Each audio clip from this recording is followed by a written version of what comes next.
Sarah Burke here with some of Tokyo Police Club. Congrats, guys. Thank you so much. Yeah. Yeah. We're really excited to be here. So TPC, we waited a long time for this record, and I remember reading you kind of went out to cottage country and removed yourself. So now, after release and have a nomination, how are you feeling about the record? Really good. As you said, we went out to cottage country, this little church out by Kincardine, and we did our practices there, and it was nice. I'm actually very familiar with Kincardine. What church? Oh, it's the studio of the official sculptor of the CFL. It's right off of, what is it? Country Road, 1895. Something or other. You want to go, the Boston Pizza?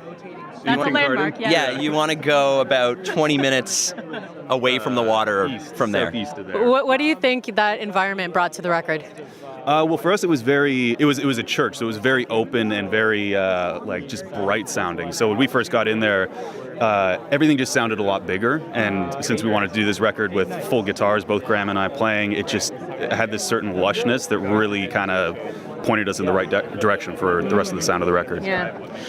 It also, it's kind of the exact opposite of this, and I'm really thrilled about this. I didn't think I'd get to do this maybe ever again, frankly, but I think we'd been in this, everything we'd done was in the city, and there was literally one rehearsal space where you looked out the window and could see the glowing sign of the offices of a certain broadcast entity who you really wanted to get in good with.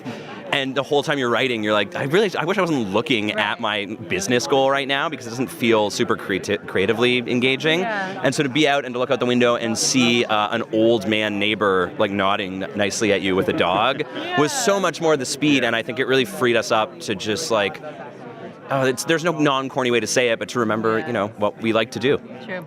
With the Sarah McLachlan announce, have you guys spent any time with her before?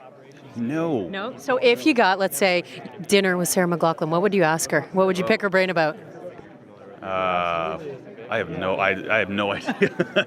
I assume that if I scooted through Sarah McLachlan's Wikipedia really quick, which I'm now beginning to think I should have done before we did this this step and repeat, but I would find 9 really, because she was famous in the 90s when being famous was a thing. Yeah. She's probably done the craziest stuff. She's probably had dinner with at least one president or former president of the United States. Yeah. And I would want to know about all the weirdest behind the scenes stuff of that, For sure. Well, congrats. We do love the album at The Verge, so thanks for doing this, and we'll see you at the JUNOs in March. Thank you so much for having us.